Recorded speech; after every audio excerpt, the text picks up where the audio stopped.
देखिए, प्रेस वार्ता करने का मकसद ये है कि आप सभी भाइयों के अलग अलग टाइम पे मुझे कॉल आते रहे। पिछले दिनों हमारे बच्चों का कोई एक झगड़ा फरीदाबाद में हो गया था। उस झगड़े में वो झगड़े का कारण क्या था? झगड़े का कारण ये था कि एक व्यक्ति पर्सनली हमारे बारे में, हमारे परिवार के बारे में ऊट पटांग भाषा का इस्तेमाल कर रहा था। पिछले 2 साल से तो करीब करीब वो मेरे ऊपर ही बोल रहा था, मेरे बारे में ही बोल रहा था। पता नहीं मुझे क्या क्या शब्द बोल रहा था।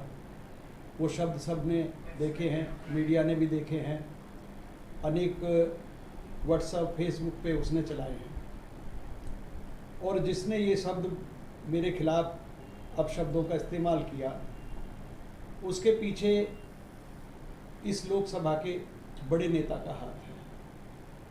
क्योंकि वो व्यक्ति केवल एक मोहरा है, उसके कंधे पे बंदूक रख के एक सांसद, जो साउथ दिल्ली का सांसद है, आप अच्छी तरह वाकिफ हैं, इस क्षेत्र से भी वो विधायक रह चुका है, प्रतिपक्ष नेता भी रह चुका है, उस व्यक्ति के इशारे पे सब कुछ हो रहा है। ये क्या है? ये एक राजनीतिक झमेला है, जिसको कह सकते हैं राजनीतिक। कारण क्या है? वो अपनी औलाद को आगे लाना चाहता राजनीति में, क्योंकि उसका राजनीतिक भविष्य अब लास्ट टाइम पे है। तो वो चाहता कि मेरा बेटा है, यानी राजा का बेटा राजा बने, उसकी सोच ये है। लेकिन अब भारतीय जनता पार्टी में जब से मोदी जी की सरकार आई है और मोदी जी का शासन आया है, तब से ऐसा नामुमकिन हो गया है। जो व्यक्ति, चाहे वो किसी का बेटा हो चाहे कोई और हो, जो सही होगा, सही काम करेगा, उसको उसके आधार पे ही टिकट मिलेगा। इसलिए नहीं मिलेगा कि उसका बाप कोई बड़ा नेता था। वो चाहता है कि मेरा बेटा इस विधानसभा का विधायक बने। इस साल भी जब विधानसभा के चुनाव हुए तो मैं भी टिकट की दौड़ में था। उसने अपने बेटे के लिए भी टिकट मांगा, जिसके लिए पार्टी ने मना कर दिया। और मेरा टिकट काटने के लिए उसने जो भी उस पर बना उसने किया। ठीक है, कोई बात नहीं, इसमें कोई दिक्कत भी नहीं है। हर राजनीतिक आदमी ऐसा कर सकता है। और हर का मतलब है वो करेगा जो हल्का नेता होगा। वो भी कभी किसी अच्छे कार्यकर्ता को, अच्छे काम करने वाले को, अच्छे व्यक्ति को पीछे नहीं करेगा अपने बेटे की वजह से। जो अच्छा नेता होगा वो कहेगा जो अच्छा उसी को दो। लेकिन ये व्यक्ति अगर अच्छा होता तो हमने इस व्यक्ति को 22 साल दिए अपने जीवन में। 4 बार इसके साथ हम रहे विधायक के टाइम में। अभी पिछले दिनों जो सांसद का चुनाव हुआ उसमें भी हम इसके साथ रहे। हम इससे दूर हो गए थे 2-3 बार बीच में। 2003 से भी पहले हम इसके साथ नहीं थे। ये रात को 9:30 बजे मेरे घर पे आया, मेरे पिताजी के पैर पकड़े, माफ़ी मांगी और सुबह 4:30 बजे तक बैठा रहा, जब तक मेरे पिताजी ने हाँ नहीं की। मेरे पिताजी सीधे आदमी थे, पूरा इलाका जानता है। यहाँ का 100 किलोमीटर का एरिया मेरे पिताजी को जानता है कि गोपीचंद भगत जी कैसे व्यक्ति थे।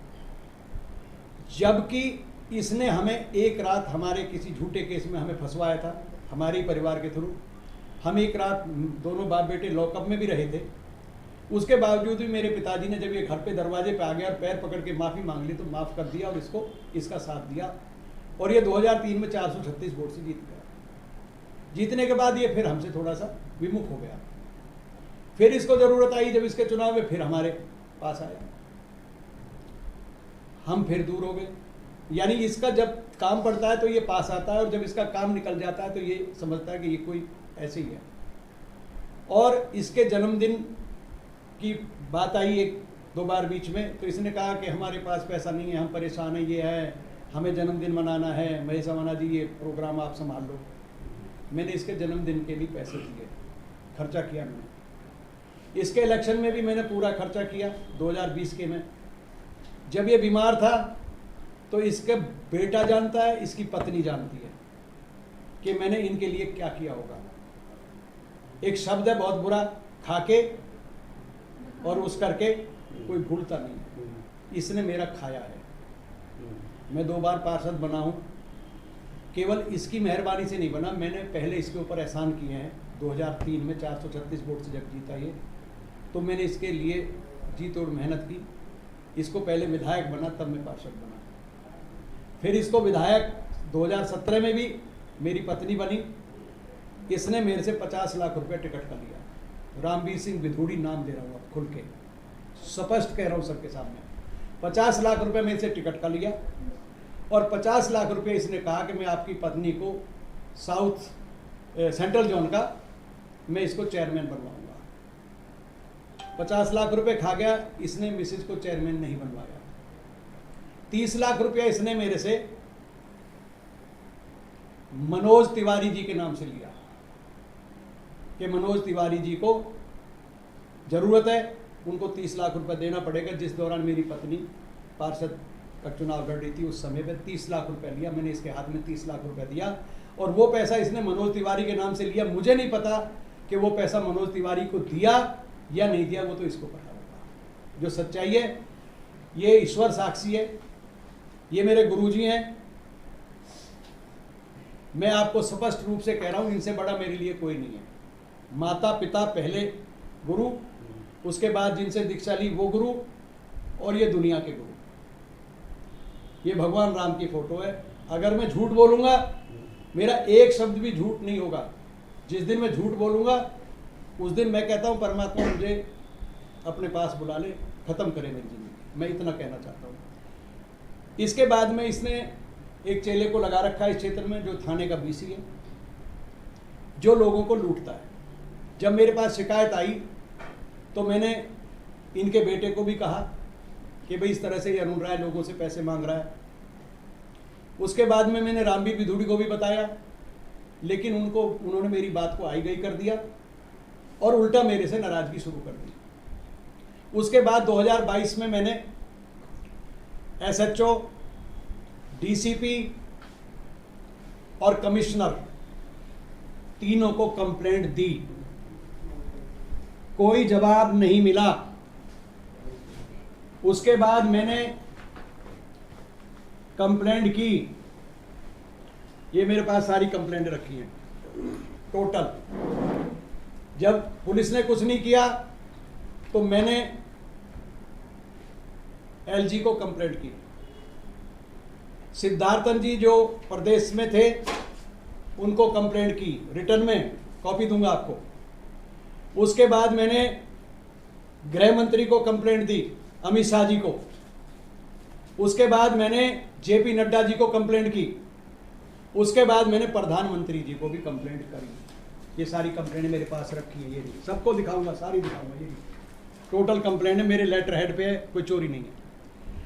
इन कंप्लेंटों का मैंने रिमाइंडर भी दिया, लेकिन मैं भारतीय जनता पार्टी का होते हुए भी मेरी पत्नी भारतीय जनता पार्टी से पार्षद रही है। मैंने भाजपा को 13 में ज्वाइन किया। 13 में मेरा बेटा अमन अवाना, मेरे छोटे भाई का बेटा, यूनिवर्सिटी का प्रेसिडेंट रहा अखिल भारतीय विद्यार्थी परिषद का। उसके बाद भी पार्टी ने कोई सुनवाई नहीं की। भारतीय जनता पार्टी के किसी शख्स ने, न राष्ट्रीय अध्यक्ष ने, न गृह मंत्री ने, न प्रधानमंत्री ने, न LG ने, न पुलिस कमिश्नर ने, न DCP ने, न SHO ने, किसी ने कोई कार्रवाई इनके खिलाफ नहीं की।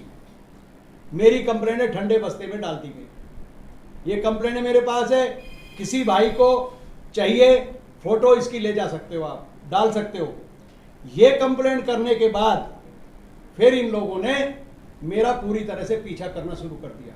2022 से मेरी खिलाफत शुरू कर दी, मेरे खिलाफ अनाप शनाप शब्द बोलने शुरू कर दिए। और यहां तक की बात है, जब 2024 के MP के चुनाव आए तो इसने फिर मुझे यूज किया और इसने कहा हमारी मीटिंग करा दो, वो करा दो, वो करा दो। समझौता कर लिया मेरे साथ। मैंने कहा जी मीटिंग में कितना पैसा लगेगा। 2 लोग और मेरे साथ थे, एक रमेश शर्मा जी, वो भले ही मुकर जाएं आज, मेरी उनसे बोलचाल बंद हो गई है। एक मनमोहन शर्मा जी जो नोएडा चले गए, वो मेरे साथ थे। दोनों के सामने रामवीर सिंह विधूड़ी ने कहा कि 3-4 लाख रुपए लगेंगे मीटिंग में। हम बात करके आगे, मैं कहा जी ठीक है। उसके बाद में वो उन्होंने बच्चन को भेजा जो उनका पीए है। बच्चन मेरे घर आया, उन्होंने कहा साहब ने पैसे मंगाए हैं। मैंने विधुड़ी जी को फ़ोन किया, मैंने कहा बच्चन पैसे लेने आया जी, हाँ दे दो। मैंने 3 लाख रुपए उस दिन दे दिए।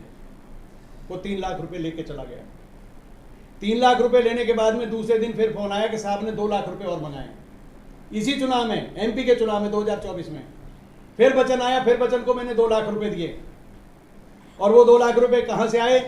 मेरे यहाँ पे इसने एक प्रॉपर्टी बेची थी, हमने वो तोड़फोड़ करा दी थी, जैन वगैरह का जो बिल्डिंग तोड़ी थी उनका। इसने कहा विधुड़ी ने कि भाई चुनाव के बाद मैं आपका ट्रांसफार्मर भी लगवा दूंगा और खंबे भी लगवा दूंगा, ये जो 5 लाख रुपए आप दे रहे हो मैं आपका काम भी करा दूंगा। 5 लाख रुपए मैंने दिए।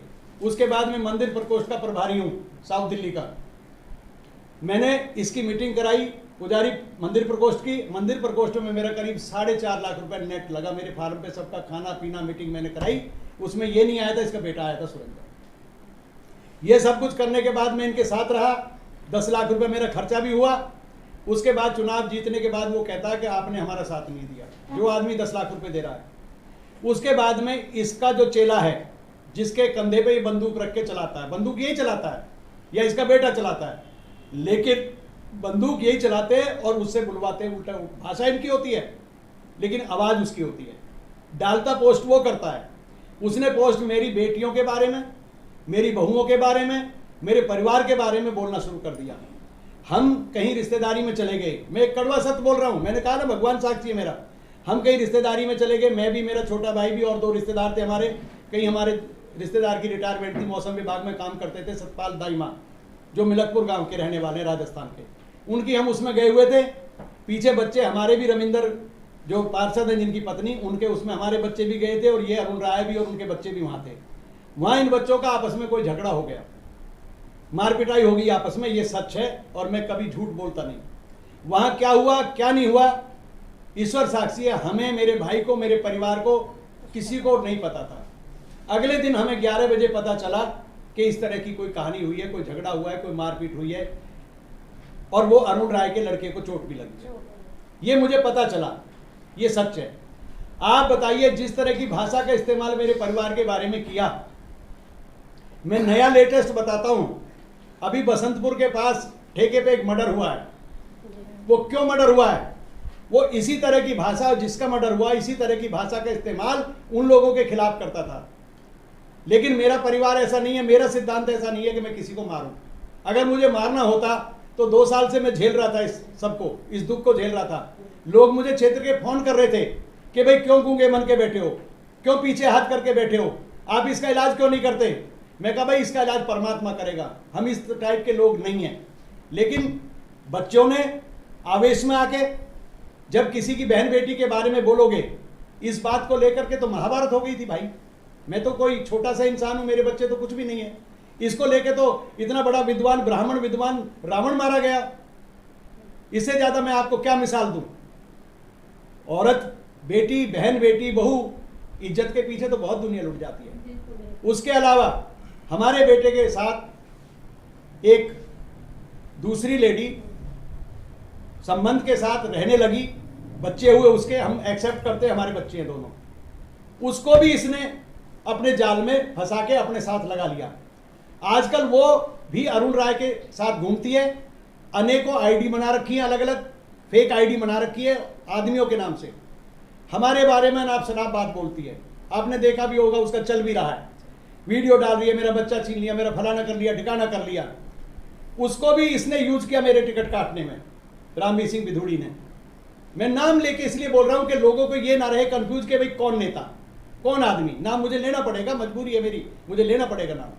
मैं नाम नहीं लेना चाहता था, लेकिन सत्य बोलने के ऊपर तो मुझे नाम लेना ही पड़ेगा। अब ये बताइए, मेरी कंप्लेंट है, क्या मैं ही पार्किंग चला रहा हूं? गाड़ियां मेरी पार्किंग में खड़ी हुई है। इस क्षेत्र में कम से कम 500 पार्किंग होंगी बदरपुर विधानसभा में केवल। कितनी यहाँ पे लोगों ने गोडाउन दे रखे हैं, कितनी फैक्ट्रियां केमिकल की चल रही हैं, रंगाई की चल रही हैं, सिलाई कढ़ाई की चल रही हैं। पूरे क्षेत्र में यहाँ के किसानों की जमीनें थी। किसानों के पास आज क्या रह गया? खेती तो है नहीं। वो ऐसे ही अपने छोटे छोटे शेड बना करके, किराए दे के, किराया करके अपनी जीविका चला रहे हैं, अपने बच्चों को पाल रहे हैं, सबके गुजारे हो रहे हैं। कोई यहाँ पे धनाढ़ लोग तो थे नहीं। कोई अरबपति लोग तो यहाँ रहते नहीं है, अपना गुजारा करते। इसी तरह से इन्होंने शुरू कर दिया, सबसे ये कमीशन लेते, पैसा लेते हैं, मंथली बांध रखी है इन्होंने। मैं इनको मंथली नहीं दे रहा था, इस वजह से इन्होंने मेरे साथ मेरी कंप्लेंट पर्सनल की है, मेरी पार्किंग को सील कराया। अब ये बताइए कि एसएचओ एक पर्टिकुलर आदमी की नौकरी करता है या सरकार की नौकरी करता है? उसे सरकार की नौकरी करनी है। मेरी सील हुई है अब 4 दिन पहले, मेरा प्लॉट जो जिसमें पार्किंग थी। एसएचओ 23 तारीख को आता है मेरे यहां, और 23 तारीख को आके मेरे उसमें घुसता है, 10-15 सिपाही लाता है रामवीर बिधूड़ी के कहने से, अंदर घुसता है। उसके बाद मेरा डीवीआर काटता है, डीवीआर को काट के ले जाता है और गेट पे पार्किंग के पे ताला लगा के चला जाता है। एसएचओ को क्या अधिकार है? मेरे पास एसएचओ के फोटो वीडियो सब कुछ है, वो मैं दिखाऊंगा। एसएचओ आया है, क्रेन लेकर आया गाड़ी निकालने के लिए। एमसीडी का उस दिन कोई नोटिस नहीं था, कोई ऑर्डर नहीं था, नोटिस पहले आ चुका, हमें उसका जवाब देना था। लेकिन एसएचओ जो है रामवीर बिधूड़ी के दबाव में आकर के और मेरी पार्किंग में आके ताला लगा के जाता। क्यों ताला लगा के गया भाई? मेरी पार्किंग का वो, उसे क्या जरूरत थी? एमसीडी करेगी ना, कुछ करेगी तो एमसीडी आई, नोटिस लेकर आई, सील करके चली गई, मुझे कोई एतराज नहीं है। ठीक है भाई, आपने कंप्लेंट की, मैं कोर्ट कचहरी में देखूंगा जैसे भी होगा। तो पिक एंड चूज की बात हो रही है। ये इस इलाके में कितनी पार्किंग, कितनी फैक्ट्री, क्या क्या नहीं चल रहा है, बताओ मुझे। क्या मेरे ही केवल अनऑथराइज है? मैं ही अनऑथराइज काम कर रहा हूं? और ये अनऑथराइज क्या, मैं एक और बात कहना चाहता हूं कि अगर किसी के भी भाई के पास इस इलाके में जगह है और वो गाड़ियां खड़ी करवाता है और उनसे कुछ पैसा भी चलो ले लेता है, एमसीडी भी तो 10 रुपए 20 रुपए घंटा लेती है, जहां इन्होंने सरकारी पार्किंग बना रखी है। इस बदरपुर विधानसभा में कोई सरकारी पार्किंग तो एमसीडी की है नहीं जहां लोग गाड़ी खड़ी कर दें, और इतनी पार्किंगें लोग बना भी नहीं सकते। अगर गाड़ियां रोड पे खड़ी होती हैं तो वो गाड़ियां चोरी भी होती हैं, उनके शीशे भी टूटते हैं, उनमें से सामान भी निकलता है। अगर किसी बाउंड्री वाल के अंदर कुछ लोग, सब लोग गाड़ियां अपनी खड़ी करके और थोड़ा सा पैसा 1000 रुपये 500 रुपये महीने दे के खर्चा करके अपनी गाड़ियों को सेफ साइड रख लेते हैं और गलियों में जाम भी नहीं लगता, गलियों में गाड़ी भी नहीं खड़ी होती, तो ये कोई बड़ा काम तो है नहीं। इस बात को मैं दिल्ली सरकार को भी कहना चाहूंगा, निगम को भी कहना चाहूंगा कि इन पार्किंगों को परमिशन दी जाए। भले ही एमसीडी कोई छोटा मोटा शुल्क ले ले, लेकिन किसी की जीविका को, आजीविका को खत्म ना करे, क्योंकि उस पर चौकीदार भी रखने पड़ते हैं, चौकीदार को भी रोजगार मिलता है, गाड़ी वाले को भी गाड़ी सेव करने का मौका मिलता है, गाड़ी सेव खड़ी रहती है। तो मेरी ही पार्किंग को केवल सील किया गया। आप पूरे इलाके की देख लीजिए, 500 पार्किंग मिलेंगी आपको ऐसी, मेरी पार्किंग को सील कर दिया गया। मेरी को क्यों सील करा गया भाई? मेरे से क्या है? ठीक है, मेरी तेरी लड़ाई है राजनीतिक। और बताता हूं आपको, मैंने बदरपुर बॉर्डर पे एक जमीन ली, मेरे और भी पार्टनर है, मिस्टर रघुवीर पार्टनर है, लखनपुर के रहने वाले हैं, वो आधे के पार्टनर वो भी हैं, मैं भी पार्टनर हूं, हम 4 लोग पार्टनर हैं उसमें, 25-25% के सब लोग हैं। इसने क्या किया, उस जमीन की कंप्लेंट कर दी। वहीं थाने के बगल में 5 मंजिला ओयो चल रहा है, जो अभी बना है। 2014 से पहले की बिल्डिंग आप वैलिड मान सकते हो, लेकिन वो तो अभी कल परसों बना है। मीटर निकलवा लीजिए उसके, पेपर निकलवा लीजिए आप उसके, वो तो ऑथराइज हो गया, और मेरी जमीन अनऑथराइज हो गई। तो मेहरा पेट्रोल पंप वालों की थी, मेहरा पेट्रोल पंप वालों से मैंने खरीदी हुई है, मेरी रजिस्ट्री है भाई, रजिस्ट्री करा रखी है मैंने अपने नाम पे। मेरे पार्टनर भी हैं उसमें, हम 4 लोग पार्टनर है, 25-25% के 4 पार्टनर है उसमें। हमने पैसा दिया है, खरीदी है, फ्री में थोड़ी ली है वो जमीन, मलकियत जमीन है वो। उसमें क्या दिक्कत है? उसमें मेरे पार्टनर ने कहा भाई इसको रामवीर बिधूड़ी को कुछ दे दा के खत्म करते हैं मामले को। वो जाके बोला उसने कि भाई 50 लाख रुपए हम आपको दे देंगे, हमें तंग मत करो, हमारी कंप्लेंट मत करो, जैसे औरों के बन रहे हमारे भी बनने दो। ये भी तो सब अनऑथराइज बन रहे हैं, 5-5 मंजिल के ओयो बन रहे हैं, बिल्डिंगें बन रही है, दुकान बन रहे हैं, मकान बन रहे हैं बदरपुर बॉर्डर पे। क्या नहीं बन रहा मेरे भाइयों? सबका बन रहा है ना, सबका काम चल रहा है ना। कोई गलत काम तो नहीं कर रहे, कोई सरकारी जमीन को घेर के तो लोग मकान बना नहीं रहे, ना मैंने सरकारी घेरी, ना उन्होंने ओयो वालों ने सरकारी घेरी। लेकिन क्या है, उनसे मोटा पैसा चला गया, उनको बनवा दिया गया। अब 50 लाख रुपए मिस्टर रघुवीर ने इनको बोल दिया, नहीं माने 50 में। उसके बाद उसने कहा जी 1 करोड़ ले लेना, हमारी कंप्लेंट मत करो, हम हाथ जोड़ के आपसे प्रार्थना करते हैं। मैं गया नहीं था, मैंने उसको कहा भाई तू ही बात कर ले, मैं नहीं जाऊंगा, मेरे से और गुस्सा आएगा, खमा मेरी बात बिगड़ जाएगी, जैसे बनती हो भाई बना लो, तुम्हारा भी पैसा लग रहा है।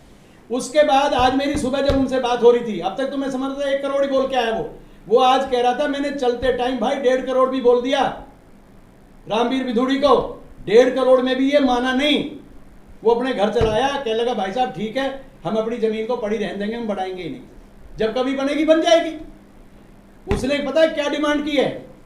400 गज जमीन, कहता मुझे इसमें 400 गज जमीन दे दो, उसके बाद बनने दूंगा। यहां पे जो तोड़फोड़ कराई स्कूल रोड पे, उसमें 15 लाख रुपए मांगे, 15 लाख रुपए नहीं मिले तो तोड़ दिया। मेरे भाई की कंप्लेंट कर दी, मेरे भाई के मकान में पंचर करवा दिया, उसके बाद वो हमने ठीक ठाक भी करा लिया। एमसीडी नहीं करना चाह रही थी कुछ भी, क्योंकि एक राइट का मकान वैलिड है, लेफ्ट का मकान वैलिड है और बीच का मकान अनऑथराइज्ड कैसे हो गया भाई? ऐसे तो नहीं हो सकता कभी भी। उसमें नीचे पुराना मकान बना हुआ था जो हमने किराए पर उठा हुआ था, उसको भी सील करा दिया, ऊपर भी सील करा दिया, अब पार्किंग भी सील करा दी। एक मेरी जमीन है जो मैंने खरीदी है, मेरे डॉक्यूमेंट से, मैंने कोर्ट में केस डाल दिया उनके खिलाफ, उसको जबरन कब्जा करा दिया पीछे से। एसडीएम को कोई पावर नहीं है उसको कब्जा कराने की और केस फाइनल करने की। बॉर्डर वाली जो जमीन है मेरी बांध के पास, वो जमीन मैंने खरीदी हुई है। आप बताइए, पटवारी के रिकॉर्ड के हिसाब से आप जमीन खरीदोगे या नहीं खरीदोगे? अगर पटवारी के रिकॉर्ड से और मेरे पेपर आने तक अगर वो पेपर कोई गलत साबित कर देगा कि मैंने फ्रॉड किया है, गलत किया है, तो मैं वो जमीन छोड़ दूंगा। नहीं तो चाहे सुप्रीम कोर्ट तक भी लड़ना पड़ेगा, मैं अपनी जमीन नहीं छोड़ूंगा, क्योंकि मैंने पैसा दिया, खरीदी है जमीन और 30 साल से मेरा कब्जा था उस जमीन पे, मेरा अपना। 2020 के मेरे पेपर हैं। 2020 से कितने साल हो गए? 25 साल। 25 साल का वो 2020 से 25 साल। नहीं 2000 के, सॉरी 2000 के, सॉरी मैं सॉरी बोलता हूं, 2000 में मेरे पेपर बने और अब आ गया 2025, 25 साल तो पेपर बने हो गए।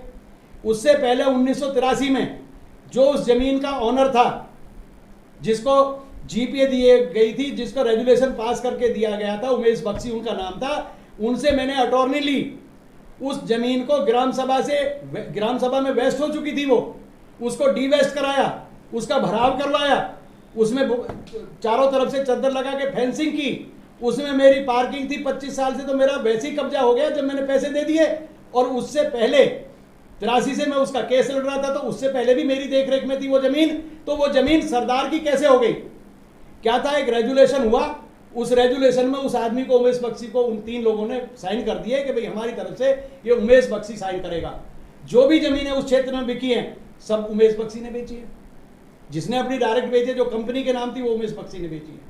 कंपनी थी द कैपिटल स्टेट लिंकर, उसके नाम से जमीन थी, उसके नाम से खाता था, खतौनी थी, और वो खतौनी 50 साल पुरानी है।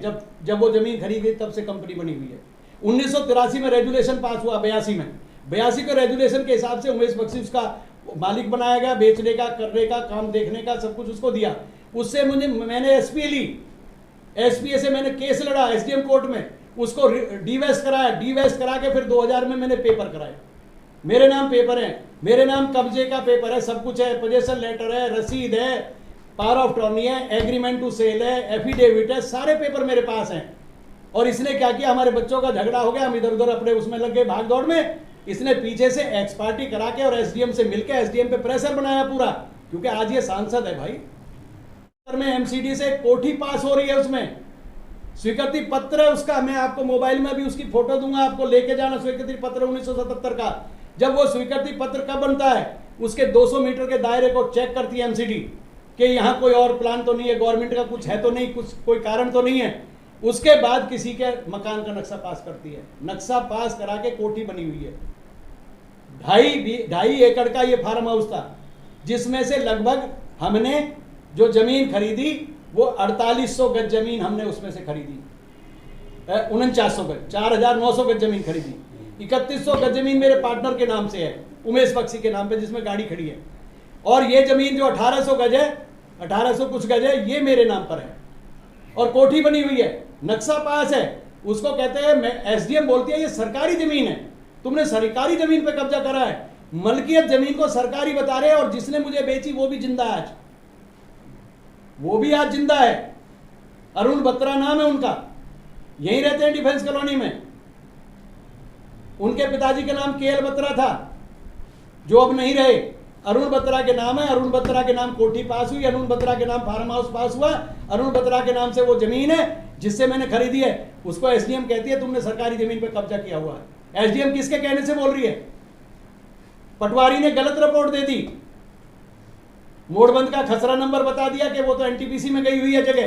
किसके इशारे पे?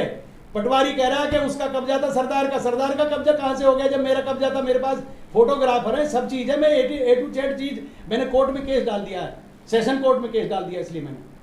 तो मेरी ज़मीन है, मेरा सब कुछ है। ये तानाशाही करके ज़बरदस्ती प्रेशर में डाल के मुझसे पैसा ऐंठना चाहता है। जैसा मैंने बताया कि करोड़ों रुपया, 400 गज जमीन माना, 400 गज जमीन भाई साहब 10 करोड़ की है। इसको कहाँ से 10 करोड़ दे दूं? 5 करोड़ 6 करोड़ रुपए तो मुझे बचेगा उस जमीन में टोटल में, दोनों पार्टनरों को। मेरे हिस्से में आया कितना? 6 करोड़ में से 1.5 करोड़। 10 करोड़ इसको दे दो। इसके बाप का मेरे पास कर्जा चाहिए क्या? किसका? अगर सांसद है तो क्या मुझे पीसेगा? अगर इसकी नड्डा से पहचान है तो क्या मुझे पीसेगा? क्या अगर गृह मंत्री से जान पहचान है तो मुझे पीसेगा? क्या प्रधानमंत्री से अगर इसकी जानकारी है, गडकरी से इसकी जानकारी है तो क्या मुझे पीसेगा? मुझे किस लिए टॉर्चर कर रहा है? सिर्फ पैसे के लिए टॉर्चर कर रहा है। इसको नंगे को कोई नहीं जानता कि कितना नंगा अंदर से, ये कितना गिरा हुआ आदमी अंदर से, कोई नहीं जानता इस बात को। नड्डा से फोन करा रहा है, कृष्णपाल के पास फोन कर रहा है मेरे बच्चों को फंसाने के लिए जबरदस्ती। रोज की रोज उसका इसका चेला जाके वहां चौकी में बैठता है। मेरे बहन बेटियों पे जाके यहाँ पे घर पे पुलिस भेजी, किसके कहने से? इसी के कहने से भेजी गई। ये राजनीति थोड़ी कर रहा है, ये तो बीजेपी को गंदा कर रहा है, बीजेपी पार्टी को सत्यानाश कर रहा है। इसने ही टोटल 3 सीट हमारी जो हारी हैं, यहाँ से ऐसे एनडी शर्मा को इसने हरवाया अपने बेटे को टिकट की वजह से, क्योंकि इसके बेटे को टिकट नहीं मिला, मेरी टिकट कटवा दी। एनडी शर्मा को इसलिए हरवा दिया कि अगली बार तेरे बेटे को टिकट मिल जाएगी। ये प्लान वहां पे रोहतास जी, कितने बढ़िया आदमी रोहतास विदुड़ी, उनको इसने हरवाया। और रमेश जी कहते हैं कि इसका नंगे का नाम मत लिया करो, लेकिन मैं रमेश जी से माफी चाहता हूं, उनसे हाथ जोड़ के माफी मांगता हूं। उनके चुनाव में हराने में भी कहीं ना कहीं इसका हाथ है अंदर से। इसी ने सारा खेल खेला है। ये के व्यक्ति किसी को नहीं चाहता, ये पूरे तुगलकाबाद गांव को बर्बाद करना चाहता है। मदनपुर में इंदिराज का परिवार है, उसकी इसने शिकायत करी। श्रीचंद चौकन बुढ़ा आदमी है, उसको इसने जेल भिजवाया, हमें गुमराह किया, हमें उसके खिलाफ खड़ा किया इसलिए ले जाके कि भाई इसने मर्डर कर दिया, फलाना कर दिया है। एक पंडित जी की और उसकी लड़ाई करवा दी इसने आपस में श्रीचंद की। इतना प्यार था मोड़बंद के लोगों में, रघुवीर पंडित जी का दुनिया मान करती थी, पैर छूते थे श्रीचंद चौकन जी उनके पिताजी के, उनके बीच में द्वेष करा दिया है। मैंने बताया ना, हमारी उसको जो बच्चे के रिलेशन में रहती थी बेटे के में, उसको यूज करके टिकट मेरी कटवाने के लिए नड्डा के घर तक लेके गया ये। इसने मेरे साथ क्या कसर नहीं छोड़ी। मैं तो खुले रूप में कह रहा हूं, इसका जो भी मैं बोल रहा हूं, एक एक शब्द मेरा सच है, और सच को एक शब्द भी मत काटना, बोलना। मेरे खिलाफ इसे जो करना करे। हाँ, मेरे क्षेत्र के लोगों की मैं कमी नहीं कहता, वो मेरे साथ क्यों नहीं खड़े हो रहे। सबके इसी तरह के काम है जैसे मेरा काम। मैंने भी पार्किंग दे रखी है, मैंने भी कोई फैक्ट्री किराए पे दे रखी है, मैंने भी कोई गोडाउन दे रखा है। ऐसे मेरे क्षेत्र के भाइयों ने, मेरी बिरादरी के लोगों ने, ब्राह्मणों ने भी, जो यहाँ के लोकल हैं, उनके पास जमीनें तो उन्होंने रेंट पे दे रखी है। अगर कोई रेंट ले रहा है, किसी ने जिम चला रखी है, किसी ने कुछ चला रखा है, किसी ने पार्किंग चला रखी है, किसी ने कोई छोटी मोटी वर्कशॉप चला रखी है, किसी ने गोडाउन को दे रखी है जमीन, किसी ने फैक्ट्री के लिए दे रखी है। अगर दे रखी है तो कोई गुनाह थोड़ी कर रहे हैं, वो सरकारी जमीन को घेर के थोड़ी कर रहे हैं कुछ।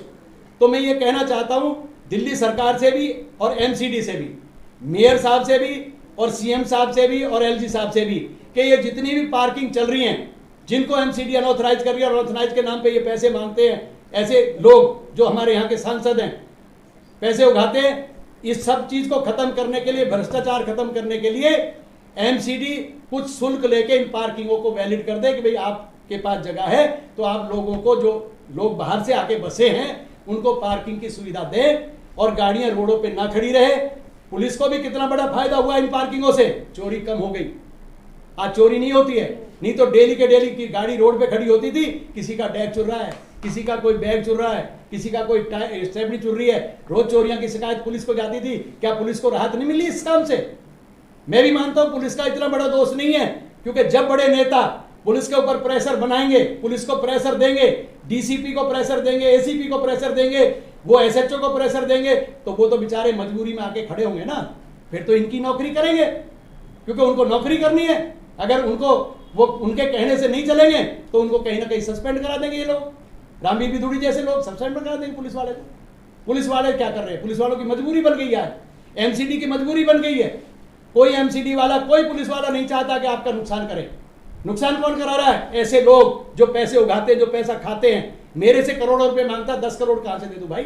मुझे बच्चे नहीं पालने क्या? कहां से दे देंगे? कोई भी लोग, कौन दे देगा भाई 10 करोड़ रुपया? अरे आटे में नमक तो दुनिया खाती है, ये नमक में आटा, ये तो नमक में आटा गिरवा रहा है हमसे। ऐसी राजनीति पे तो मैं थूकता हूं ऐसे ऐसे लोगों पे। मैं खुलेआम कह रहा हूं, मुझे प्रधानमंत्री के सामने ले चलो, गृह मंत्री के सामने ले चलो, जेपी नड्डा के सामने ले चलो, मेरे उसके विदेश मंत्री के पास ले चलो, रक्षा मंत्री के पास ले चलो, सड़क परिवहन मंत्री के पास लेके चलो, उनको सबके सामने लेके चलो, यही शब्द बोलूंगा जो मैं आज बोल रहा हूं। और मैं आप सबसे कह रहा हूं हाथ जोड़ के, मेरी सच्चाई को छुपाना मत, मेरी सच्चाई को सबको बताना कि एक परिवार को किस तरह से ये व्यक्ति, मैं तो कहता था पिक्चरों में बना के दिखाते हैं, मैं आज कह रहा हूं कि पिक्चरों में कोई बना के नहीं दिखाते, ऐसा होता है, ऐसा राजनीति में लोग करते हैं, ऐसे टॉर्चर करते हैं लोगों को लोग, इसलिए वो भी कहीं से नहीं लेके आते, वो भी देखते हैं तो पिक्चरें दिखाते हैं कि किस तरह से इस तरह के लोग, रामवीर विदुड़ी जैसे लोग तानाशाही करते हैं। रमेश शर्मा जैसे जो दोस्त है वो दोस्ती में धोखा मारते, पीठ छुरा मारते पीठ में। ऐसे लोगों का मैं बहिष्कार करता हूं और कहना चाहता हूं कि ऐसे नेता, रामवीर विदुड़ी जैसे नेताओं पे भरोसा मत करना और रमेश शर्मा जैसे दोस्तों पे भरोसा मत करना, कभी मत करना। मैं ये कह रहा हूं, आज मैं खुद भुक्तभोगी हूं, जिसने 30-35 साल की दोस्ती में छुरा घोंपा मेरी पीठ में, ऐसे ही रामवीर सिंह विदुड़ी ने 22 साल मुझे साथ रख के मेरी पीठ में छुरा घोंपा। आज मेरे परिवार के ऊपर कितनी मुसीबतें आ रही है, कितना परेशान हूं मैं जानता हूं, मेरा परिवार जानता है, मेरी बहन बेटियों की इज्जत पे बात आ रही है। किसी की, तुम्हारी बहन बेटी को लिए को बोले, आप सब पत्रकार लोग हो, आपके बारे में कोई गलत बोलेगा क्या आपको दर्द नहीं होगा? मैं कहता हूं चल प्रधानमंत्री के लिए कोई अपशब्द बोले, क्या प्रधानमंत्री के परिवार को दर्द नहीं होगा? क्या गृह मंत्री के लिए बोले, क्या जेपी नड्डा जी के लिए कोई गलत बोलेगा क्या उनको दर्द नहीं होगा? क्या अमित शाह जी के लिए कोई गलत बोलेगा तो क्या उनको दर्द नहीं होगा? क्या राजनाथ जी के लिए कोई गलत बोलेगा, नहीं होगा दर्द? क्या गडकरी जी के लिए कोई बोलेगा क्या उनको दर्द नहीं होगा? क्या दर्द होगा भाई, क्योंकि इंसान को दर्द होता है। और ऐसे लोग जो ये काम कर रहे हैं ये हैवान है, इनको दर्द नहीं होता। ये बीमार हुआ, इसको पूछना, इसके बेटे को पूछो, इसकी घरवाली को पूछो कि मैंने क्या क्या इनके घर में ले जाके पूजा पाठ तक नहीं करवाई इसको जिंदा करने के लिए। इसके जन्मदिन में पैसा मैंने खर्च किया, इसके इलेक्शन में पैसा मैंने खर्च किया, क्या नहीं किया मैंने इस आदमी के लिए? मुझे टॉर्चर करने लगा। ये तो, अरे अंडा तो दुनिया खाती है, ये तो मुर्गी को खाने लगा। मुझे मुर्गी समझ बैठा कि इस मुर्गी को हजम कर जाऊं। मैं वो व्यक्ति हूं, देखो मैं वह व्यक्ति हूं, मैंने, भगवान साक्षी है मेरा, मेरे माता पिता ने मुझे सिखाया कि ईमानदारी से जियो, सच बोलो और सच के साथ चलो। तुम्हारा कोई कुछ नहीं कर सकता दुनिया में, कोई नहीं कर पाएगा तुम्हारा कुछ भी। मेरे क्षेत्र के लोगों से, गरीब लोगों से पैसा लिया जा रहा है, उस पैसे को ना ले, इसलिए मैंने इनकी शिकायत करी। ये कंप्लेंट मैं आपके सबके सामने धर रहा हूं, ये कंप्लेंट है सारी, देखो ये किसके, पढ़ो इसको भाई, ये रही, ये किसके नाम से देखो जरा, देख लेंगे, देखी जाएगी। ये कंप्लेंट है, ये सारी कंप्लेंट है। आप इनके सबके कैमरे में फोटो लेके जाओ। रामवीर विदुड़ी के ऊपर आरोप लगा रहा हूं कि उन्होंने उनके नाम पर मुझसे 30 लाख रुपया लिया, मैं कह रहा हूं ना लिया, और मैंने दिया, ये सच है, मैं कह रहा हूं ना दिया। किस काम के लिए लिया और किस लिया मुझे नहीं पता। उन्होंने कहा कि 30 लाख रुपया मनोज तिवारी जी को देना है। जब मेरी पत्नी के टिकट की बात चल रही थी, उस दौरान की बात बता रहा हूं, जब मेरी पत्नी चुनाव लड़ रही थी, मैं तब की बात कर रहा हूं।